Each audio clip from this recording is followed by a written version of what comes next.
Yo, yo, yo, what's good? It's your boy Wilson. You watching EmceeTV The Podcast, coming at you live from EmceeTV Studios in Des Moines, Iowa.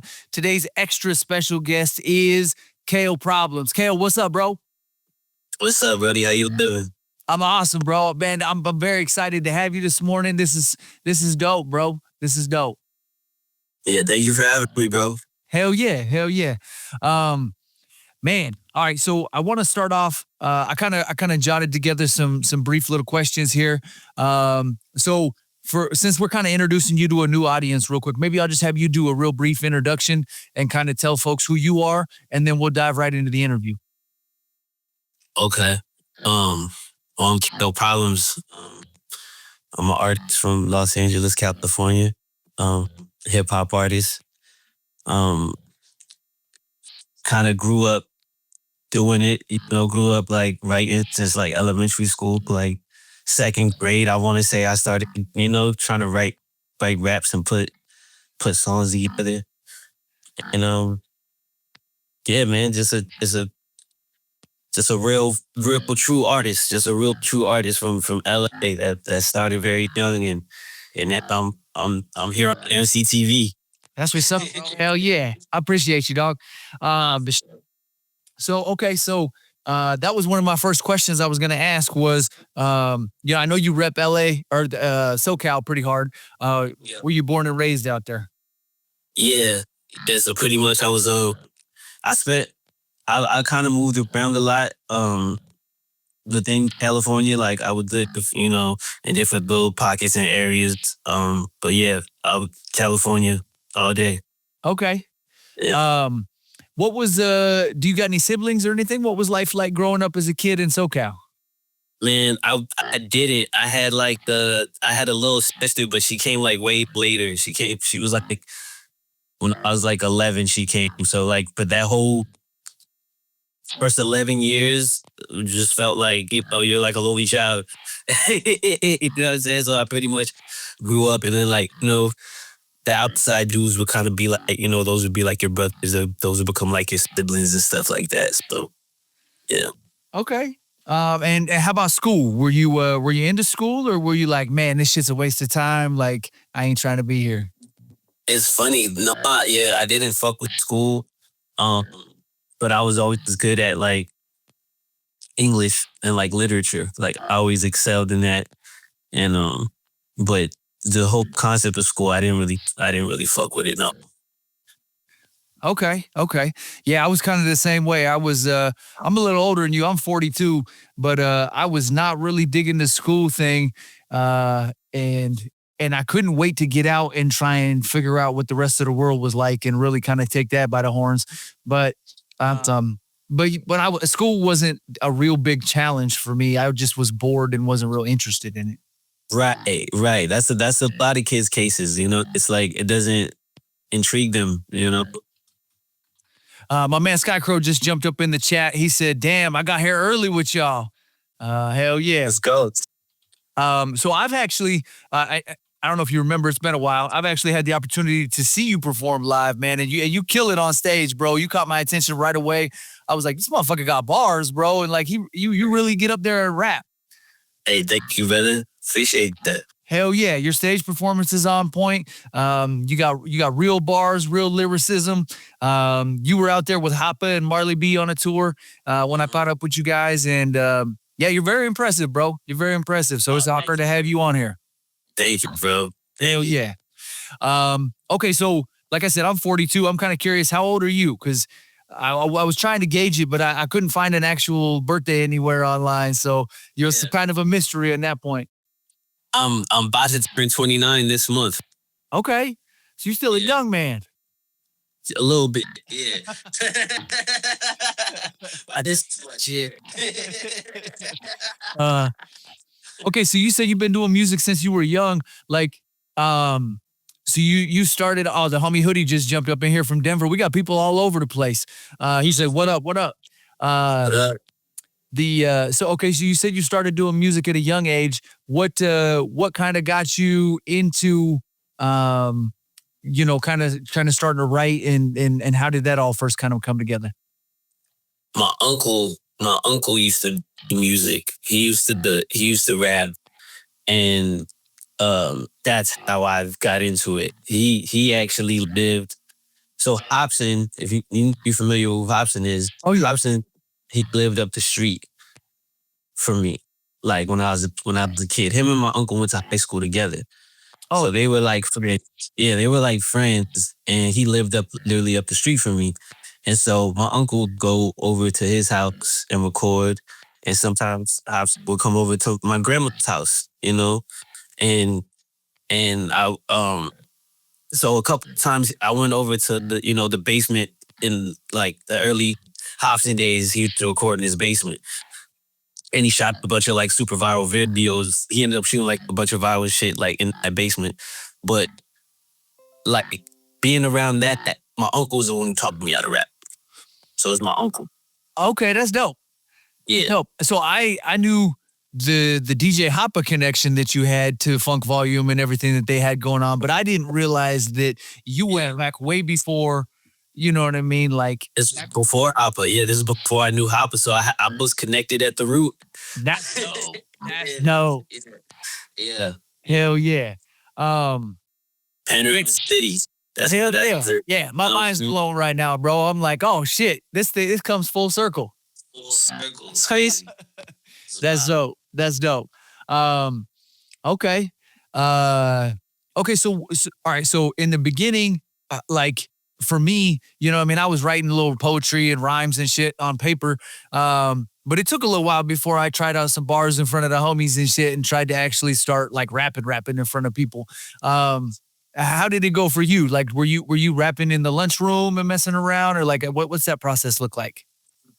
So this is funny because I told this story. I was at the homie Beefs. He had a show kind of out here, and I told this story to when everybody was laughing. But the way my uncle literally taught me how to rap because he and it was the thong song. So you know how the thong song, it just like repeats, like the whole song just repeats. So he made me. My thing was I could always write, but he was like, to become a rapper is more than, it's how you say it. It's like who how. So he's like, he made me sing the thong song just over and over. And he's like, each time you do it, like fucking get more into it. So like, bro, I'm sitting in front of, and my uncle's like 10 years older, 11 years, like 10 years, older than me. So it's like, I'm a little boy rapping the thong song, you know what I'm saying, to him. So like, I feel like that's the beginning of me breaking a barrier of comfort, you feel me? Like, if you could do that, you could, you know what I'm saying? So that was like, and like, I think I recorded my first song in like sixth grade. Oh, damn. Yeah. Yeah. So like, yeah, my first song that ever like was in sixth grade. Damn, that's wild. So you got in early. I've been around it, and then that's when the passion, like, you get bit by the bug, where it's like, you might get invited to the studio, whatever, and then it's like you do a little something, but then you're like, oh, this is like what I want to do. This is like, and then somehow the universe, you just end up back there. It's you know what I'm saying? You just end up because that's where you're supposed to be. Yeah. Yeah. That's hard, bro. That's hard. So does your uncle still rap? Mm-mm. Okay. He passed the torch on to you and you took it from there. I took it from in there. Yeah. It's okay. That's awesome. Well, salute to your uncle, man, because he raised a dope MC. No, he did. He definitely did. That's his contribution. That's part of his full contribution, Hell yeah. Okay, so what's so you said you got in the booth early. Did anything ever amount from that record? Was that like just some home studio type shit, and then it was kind of? That was some I was the man at school type shit. That was some my uncle recorded that, and then girls are coming up to me, and you just put it on YouTube. You just upload it in YouTube. And, girls at the school are coming up to me and they're like singing the little lyrics to me. And I'm like, I'm like, so like, that's what that was. Everything was in steps. Everything in my career has been a gradual, like, I think of it like like some Mr. Miyagi, Karate Kid, you know, going through different phases, you know, achieving different belts type of thing. So it started there, man. It started there where I put myself out and what it could do. Yeah, I like yeah. that's dope. That's dope. Okay, so how do you make that step to you know where does that go from there? Like obviously there's a next step. All right, so like pretty much the way I put it is, you know, I was talking about like get the bug to like do this music shit. Like you'll find a way, you'll figure it out. So I think like I want to say sometime in high school I was like recording myself on an iPod on GarageBand, and I did I was rapping over other beats and then uploading it to SoundCloud. And then there's one producer kid from like from Sacramento. He wanted to send me a beat. He was like, "Yo, I like your shit. I want to send you a beat." Boom, boom. I do the song. I recorded it and mixed it on the iPod. So I went in the closet, recorded myself over the thing, and I mixed it well enough to where it sounds good. I put the song out. It starts getting like attention and stuff like that. And the dude in my neighborhood was like, "Yo, I want to shoot a video to that song. Just wear my clothing brand hoodie or whatever, and I want to shoot your video." So shoot the video, put the video up. Snoop Dogg had this thing called like Underground Heat that he was doing years ago, where he put the top underground videos in the world, wherever, and that video ended up on there. Oh damn. So yeah, like, and I'm young as hell, bro. Like I'm baby face as hell. I'm a baby, and I'm doing my shit, and then that just led people to like wanting to, like, now I'm cut. There's an interest, you know, there's an interest in me. And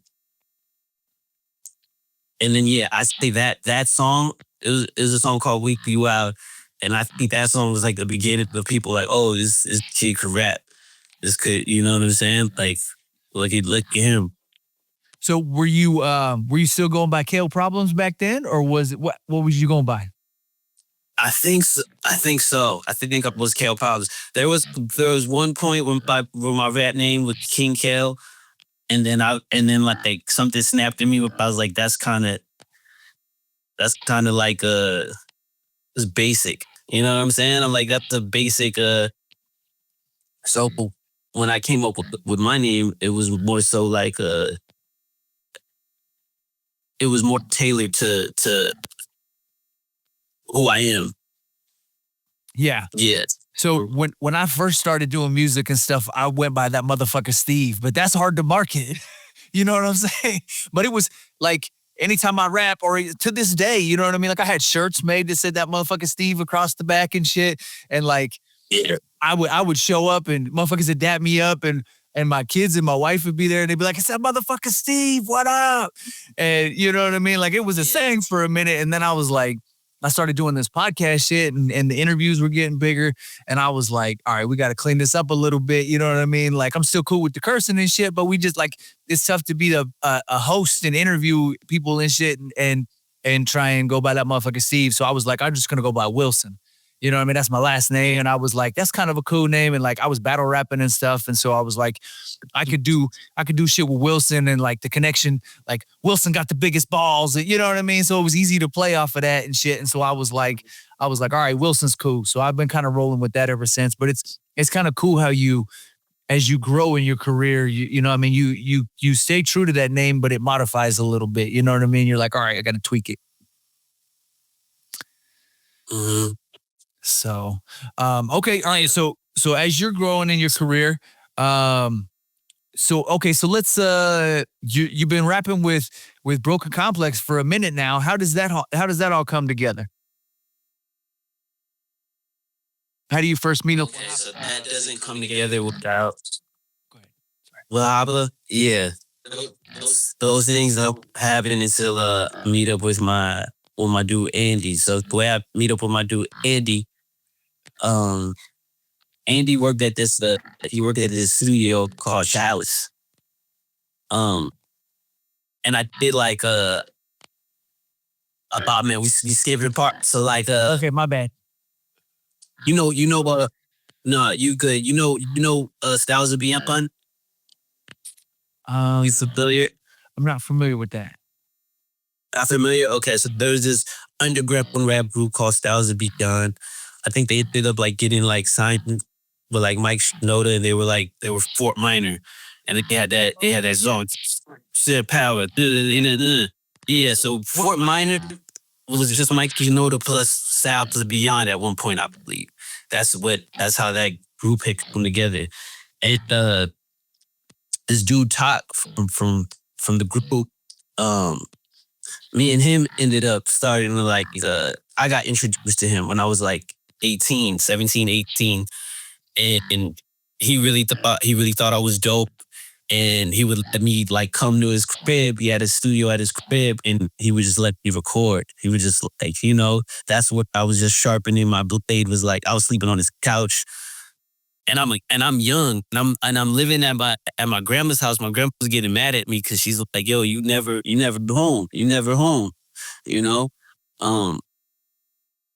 because I was always on Talk's couch, waking up and then rapping every day. Through doing all of that, I ended up I did my first show. I got my first show ever. I'm all nervous. I go up there, I do my thing. Everybody loves it. They're like, "Oh, you killed it. That's your first performance. I don't believe you." Standing there. My brother Andy was in the crowd, and who ended up, he's like a big part of my whole like development with the ish, because he actually was like manager at Chalice Studios in Hollywood, which is like a huge recording studio. Like he had me, and he would bring me in there to do sessions with him because he just wanted to work with me. So, bro, I'd be in there, and like J. Cole is in the next room. I'm in there, for Moneybagg Yo is in this room. I'm in there, and you know what I'm saying? I remember like we were in the big room, and Yo Gotti kicked us out one time because, if Yo Gotti he got dibs on that room, but Yo Gotti comes in, and like I was just having all these moments of like, oh wow, this is crazy. Whole time I'm just there just sharpening things. But it's through Andy how I met Hoppa.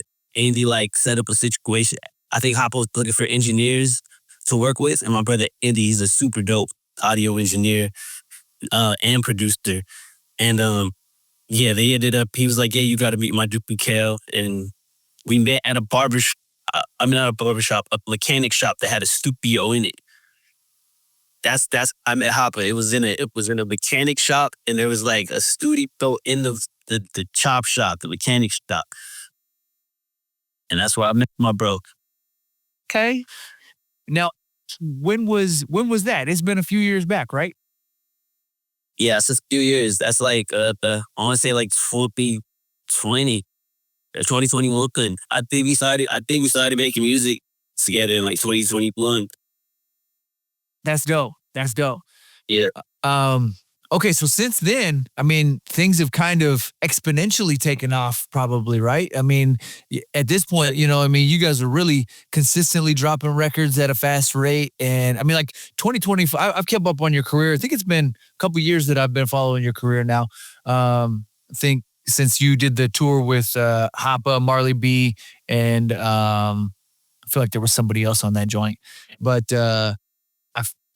since you guys rocked the Lefties in Des Moines, I think it's been at least a couple years, but I think I feel like I was up on you before that off of YouTube or something, like it recommended you to me. Yeah. But I've definitely seen an exponential, like 2024 seems like it was a very big year for you. You know what I mean? Like there was a lot of music that came out. 2025 also, but 2024, you know what I mean? There was a consistently a lot of music dropping. And I was kind of flipping through the catalog with on Broken Complex this morning, and there's a gang of stuff that dropped in 2024. So yeah. Okay, so how do you? Okay, so you sit down with Hoppa for that first record, or I mean for that first meetup at the mechanic shop. So how does that all go? We just talk. Like I think I'm there recording other things that never came out. I'm just there, and Hoppa's just sitting there.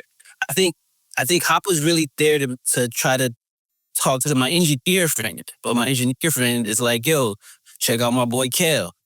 And, so Hoppa comes and, and that's where I just meet him. Like, we don't do anything. I'm just there working on some songs that never, came out. And then I get him, I think like, yeah, my boy tells me like, yo, come, Hoppa wants to do a session, said you could come do a session or whatever, something like that. And then so I came and I did a session with him. And the first song we did, oh man, legendary. We did this song called Can't Stop. And this was my first, it's crazy because someone filmed it. There was a camera guy there, filmed it. And that was my first time ever working with Hoppa. So my first time ever working with Hoppa is on camera. And the way Hoppa works is like he will make the beat right there. Like everything's cooked right there. So. Oh, that's fresh.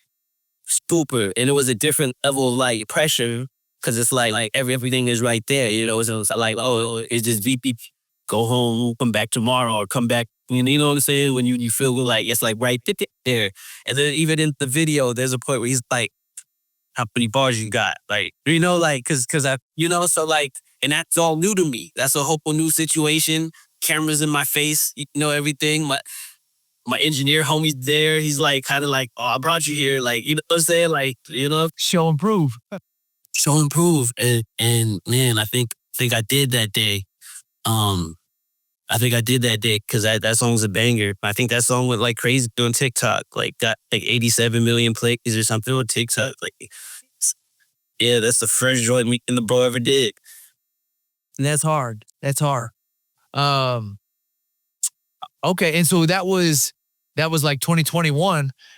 So do you guys, after that, do you guys go out and celebrate? Like, does life change overnight, or where does it kind of go from there? No, it doesn't, and I'm glad it doesn't. There's one of the things I really like respect about Hoppa. So Hoppa was like, when we first started, mind you, we're fresh to each other, but that's my brother now.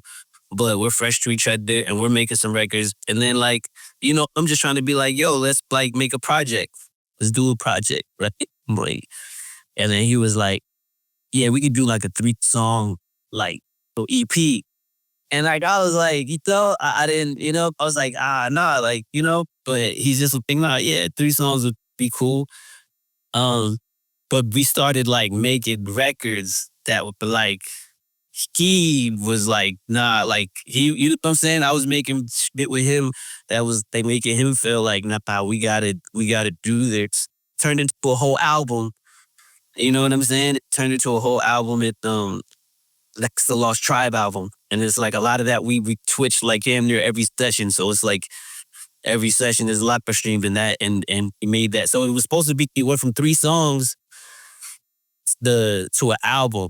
And I think that was just because the work was, you know what I'm saying? The work was doing what it was supposed to. And does that same process continue where you're like, he's cooking the beats, he's dropping in hi-hats and kicks and snares and stuff, and you're over there writing, like you got to keep up with him? Yeah, I'm way better at it than I was. I'm just like, but it's nothing now. But back then it's like, I think it's made me a better writer. It's making me, you know what I'm saying, understand my approach to writing differently. You know what I'm saying? So yeah, that's the same. We do the same thing, man. It's the same process. That's dope. That's the fun. Yeah. Hell yeah. Okay, so you guys dropped that. Do you guys do a little tour or anything off of that now that record? Or? We didn't do a tour off of that. So the way that thing happened, so there's like my whole thing is like I kept moving up in steps, like little increments. So it was like, remember I told you I had 3-song deal where he's like, I do the 3 songs with you. But then I worked it to an album. And then there's an artist that Hoppa works with a lot, Nick Gavlin. And she was like the main, artist. And I think she had a record and it was kind of like, she had the hook. She didn't put a verse on it because the beat was kind of weird. So she was like kind of like, and I think she told Hoppa, if I'm remembering correctly, she was like, yo, and I haven't met her yet. She knows, I guess she's heard of, that I was working with him. And she's like, yo, how about that new guy that you're working with? Like, why don't you let him see what he does on it, right? See if I could do it. And then I get the call. It's a song called Lose Control. And I get the call and he's like, yo, you want to come? And then I come in there. And this was during like COVID time. This is COVID time. Like this is fresh COVID time. So like this is like with everybody's super scared. So I meet Gavlin and I remember I didn't know what to do. I didn't know, how to greet her, but she gave me the elbow. We elbow dapped. And I'm like, okay. I went in the booth. I did my verse. I came out. Oh, I promised on everything, bro. She gave me a whole full body hug after I did the verse. And that's how I knew I worked. Yeah, that's how I knew I was like creeping up because I got the elbow just before I patted the elbow. Then my verse, she gave me a hug. And I was like, oh, I'm caught in here a little bit. I'm a little more in here. So. That's dope. That's dope. That's got to be a great feeling at that, Yeah, super. And I'm glad, that's why I said I'm glad Hoppa like did it like that. Like Hoppa was the like super just give me, you know what I'm saying? Anything. He kind of like let me show him proof. And I was like, yeah, I could do that. Yeah. Yeah. And so at this point, are you still working like a 9-to-5 job and stuff? And like, you're like, when you catch that call, you're like, I got a deck out of crazy. Yeah, it's crazy. Yeah, I had to go to work. So I came in before the shift that day. This girl I was dating at the time, she had got me a job at Starbucks because she was like a manager at a Starbucks or something. So she hooked me. She's like, I could hook you up with this. So I was like, all right, I went and I did the damn verse, killed that, and then I had to go clock in, but I was feeling good. I'm sure I had a good day at work that day. Hell yeah. No, that's dope. That's dope. Yeah, that's very cool, bro. That's very cool. Okay, so following that path, where do we go next? After the Log Tribe, I believe I started working on A Flower Blooms in May. That's when we come up with this idea of like, because I was just releasing a lot of singles. At the Hoppa was like, yo, a lot of these singles, like some artists, like they'll put the singles and kind of make like a compilation type album, right, of the singles. And you could do the ones from last May to this May, like ones within the span of the year, right? And you sprinkle some new records on there, right? That's the thing. And I'm like, okay, so that's why the first of Flower Problems in May has like a bunch of songs. Because I just put out that's when we came up with the idea and we loaded it up. And that was the next step because I was nervous about that album. I was like, oh man, and then we put it out and like the response was really like great. Like the response and people really, we had a release party that went well. Everything was going well. People was buying the album. So it was like, it was me getting my feet with that. The first album, but we just dropped it. We just put it out there, and then the Flower Blooms in May was like, it was showing, that was, the first album was me and Hoppa's album. The Flower Blooms in May, that's just a Kail Problems album, So that's where, got some heaters on there. I got some like classic Kail Problem records on that album. Hell yeah. Yeah. No, that record's fire. I was jamming it actually this morning while I was getting ready. That's a very solid record. And you got some big features on there. You got the homie Marley B. Let's talk about working with Marley B. How did you guys got a handful of records together? I had talked about, before we jumped on here, we talked about Shot Clock and some different stuff, but since we're talking about A Flower Blooms in May, let's just go back to the beginning of that relationship so we don't get too far ahead. How do you first meet up with Marley B? So it's crazy. Andy, my engineer homie, he's from like Tucson. So he knows Marley from like back at the day. They know each other from Tucson, but my engineer homie moved out here to pursue his thing. So, he's out here.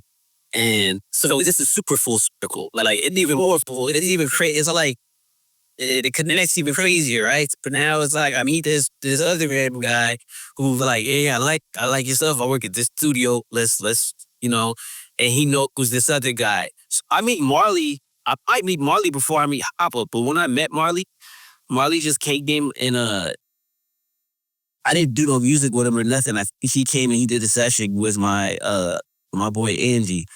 And I think I just met him. I think he was on tour and he just stopped. He just stopped by there. And that's when I met him. But the second time I met him was like the first time I met him. I was not familiar. I just knew him as my friend's homie at the time. That's like that raps. Yeah. And I think he had like a backwoods backpack or something. Like when he came to the studio, I think I remember he had like a backwoods backpack. But the second time I met Marley, I feel like it was more. It was like he was like, it was nice meeting you, bro.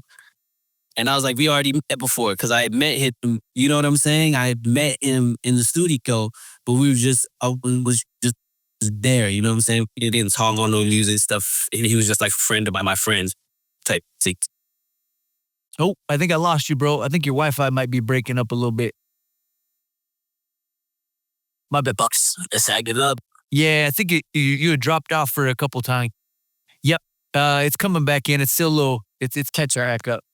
Sorry. And just okay, cool. Yeah, looks like it's dialed back in. Yep. Okay, yeah. So you go ahead. My bad. no, yeah. So I'm like, I met him, and it was just he was like a friend of my friend. That's how like that, and then he made music, but I wasn't familiar with his music or familiar with anything like that. And then I ended up meeting him again through Hoppa though. And then and then we ended up just being like label mates and then becoming like brothers. That's my bro. I love Marley, yeah. Yeah, and since then you guys have dropped the Shot Clock EP and a handful of singles together. Mm-hmm. Yeah, that's what Sam's are boiling. Yeah, you guys got some bangers too, bro. Like I was down at the studio the other night and I was showing my homeboy RJ the joints you guys filmed. I think Marley's rocking like the Arizona jacket and you guys it's an older video, but it's hard, bro. You guys are just kind of trading bars, going back and forth and just barring out. That's the Dayshine video, yeah. Yeah, that shit's hard as hell, bro. Like, you guys really snap. And my homie had never heard of you guys. Shout out to my dog, RJ. He's kind of a big deal in the city out here. He's one of the coldest on the mic in terms of, like, engineering, but also, like, he's a sick R&B singer. But he had never heard of you guys. And so we're sitting there watching this video, and he was like, who are these cats? And I was like, bro, that's the dude I've been talking to. I'm trying to get on the podcast, trying to interview, but, like, I'm trying to work with him. And he was them dudes is cold, bro. Them dudes is cold. What? Yeah, y'all got a sick chemistry together when you guys team up on a record. And okay, so we kind of had to jump backwards to get back to where we were at a moment ago. So, A Flower Blooms in May. You had the track with you and Marley. I was trying to pull up the exact name of it. I apologize, I don't have it in front of me right now. But what's the name of the track you guys got together? On Flower Blooms and May, the first one I think is with Dogg, Disrespect. Okay, yeah. That's the first one. Yeah, that sounds right. I was trying to pull up the track listing here, but I'm slacking. Let's see here.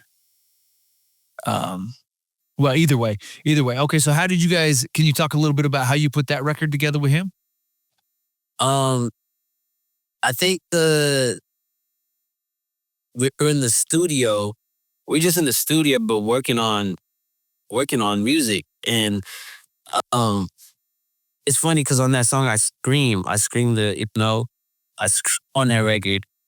And I think that's like what made the record, because they were like, could you? I think they were trying to like jokingly ask me to do it, and they think I could do it, and I did it. That's the first try, the fucking perfect scream, you know what I'm saying? And but yeah, and I think it must have been Hoppa or Marley's idea to go back and forth, because I think we like split up the verses on that one a little bit.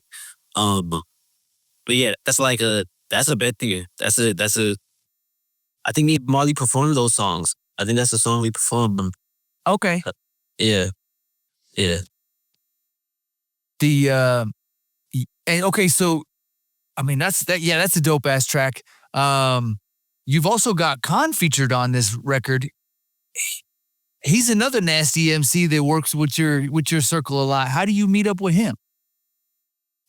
Man, Hoppa, I think the first time, I think I just met Khan a bunch of times, and like we just came in the studio a few times before we even like got on the song. And then I think, yeah, the first song we did was Most High, the song called Most High. And then that's the banger. That's one of the ones.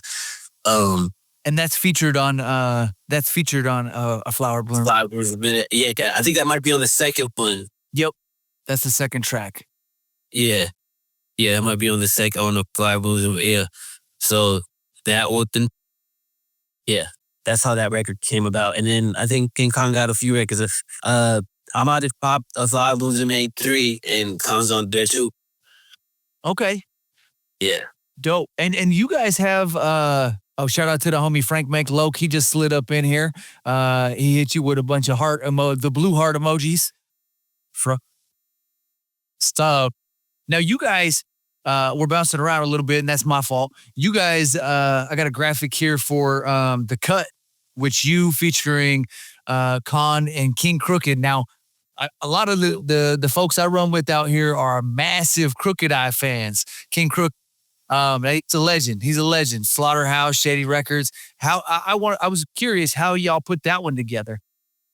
My boy Andy. So my boy Andy works with Crooked Eye. He like records and works with Crooked Eye, and that's how that record came about. He told him like yo, I got this dude Kid or whatever. And then he's like, yeah, I'm down to work. And the homie Quran, that's who produced the beat. He was like, he also knows Andy, and I think they ended up was like he wanted to get Crooked Eye on the song, and then he was like, yo, I want Kail on the song too. And so that's how that came about. And then I hit Khan. I'm the one who checked Khan, and I was like, yo, Khan, fucking, hop on this joint. So that's how that beast of a record became about. Yeah. That's a heavy hitter for the fans that are just joining us. We're talking about The Cut, produced by Karan, featuring Kail Problems, Kxng Crooked, and Khan. And man, that record is a banger. I mean, for the cats that are into lyricism and dope West Coast boom bap, that shit right there slaps. Yeah, you want to know like low like brownie points? My homie showed me the text because I sent my verse, for Crooked, and then Crooked. I sent it to my homie. My homie sent it to Crooked, and Crooked responded. He texted my homie, and he's like, "Yo, homie killed it." He was like, "Yo, like, you know what I'm saying?" He's like, "Yo, his like the lyrics and the like." He's like, "So to get that from Crooked Eye, you are like that's crazy." I gotta like frame the screenshot because I was like, "That's fire." But yeah, from a lyricist like that is got to be exciting. Yeah, tell out the Crooked Eye, man. Yeah. Yeah. Yep. It's always dope when you get respect from your peers like that. You know what I mean? Like somebody that you grew up listening to or that you look up to, and then they, you know what I mean? You do your thing and they kind of give you the nod like, yeah, I see you working. You know what I mean? That's exciting. Oh, yeah. Okay. All right. Let me drop that one. Okay, so I don't want to encroach on your time too much. We got about 45 minutes in, and so we got kind of an exciting thing to announce. I think we're planning on getting together in July for a second episode, but so I want to kind of split this up a little bit so we keep the viewers hungry a little bit. But what do you got coming up? What's on the horizon? May 29th, I'm dropping A Flower Blows in May 3. My album. Hurry up, hell yeah. Got that coming in. I got a music video drop it with Wax and DJ Hoppa off of their album. Got the song is dropping, I think, May 8th. Okay. 8th. So it's called Fat Joe. It's that's a banger. And the music video's crazy. You said it's called Fat Joe? It's called Fat Joe. Is there any reference to the MC Fat Joe? You gotta tune in. You gotta wait and see, fool. Yeah, you gotta see what show's all about. Yeah. And I think I just announced that because I don't even think they announced the record yet. But yeah, May 8th, Fat Joe. Yeah. This, y'all here breaking brand new news on EmceeTV, y'all. Hell yeah. And then I got a Shot Clock 2 in the works. Okay. Did I see it with Marley B? Yeah, me, Marley, and Papa. Yep. Okay. Hell yeah, man. This is exciting, bro, for as a fan, you know what I mean? As somebody that consumes your music, like to hear these new records are coming, that's exciting for me. But then as somebody that you know got to break the news, you know what I mean? This is super exciting. So we're gonna have to cut that up and I'll send you the snippet. We could throw that on the IG and the TikTok and all that, you know what I mean? Because now you got a little PR move, you know what I'm saying? Word, hell yeah. Hell yeah. So okay, dope. Well, all right, man. Well, I truly enjoyed this interview. I really appreciate you jumping on, and we're going to leave them thirsty for a little bit more. We had a gang of people up in here. The chat is going crazy. I appreciate everybody jumping up in here. We got Jeremiah Rios. Big up to the homie Frank McLoke. Go Hawks Des Moines jumped on here. He said he's bumping Cruise Control right now with you and Jake. See? Yeah, let's go. Sure, Jake. The homie Hoodie Bombs Tube is on here. He said he's reposting. Sky Crow's up in here. That's the engineer rapper homie from Fort Dodge. There's a gang of folks up in here. So salute to everybody that tuned in for the live. Thank you so much for watching, sharing, and supporting. And thank you very much to Kail Problems for jumping up on here. And I look forward to catching up with you in July and doing the live in person, you know what I mean, and being able to do something like that. So I'm ultra excited for that. And likewise, my brother. Hell yeah. All right, until next time, it's your boy Wilson for EmceeTV. And this was Kail Problems coming at you live from LA. And we out. Peace. Yeah. We've been known to snatch a piece or two. Y'all can't take over cause we gon' eat the you. Rocks better like a ginger brought a week through. Shell's Archer and I'ma keep feeding you. On that East Coast shit, y'all better duck down. Christ on his dome, 5 on it like yuck mouth. When the plug get knocked, terrible status. We super American nightmare, that's word to spite. Rappers running like Ricky in the alleyway. I built on the end to the week, no Saturdays. They want static, it is shaking like Cassius Clay. Passionate thugs mixing Douce with Alizé. Play by that. Them bulls ain't got too safe enough. Yelling fuck 'em like Smoothie off an Angel Gus. My life so real, sounds like I made it up. Been up so long, I don't remember waking up. Dangerous, softer than a razor's touch. We hate that script and get the caking up. God hate ugly, so ain't no saving us. Been up so long, I don't remember where to earn. Big balls don't take on.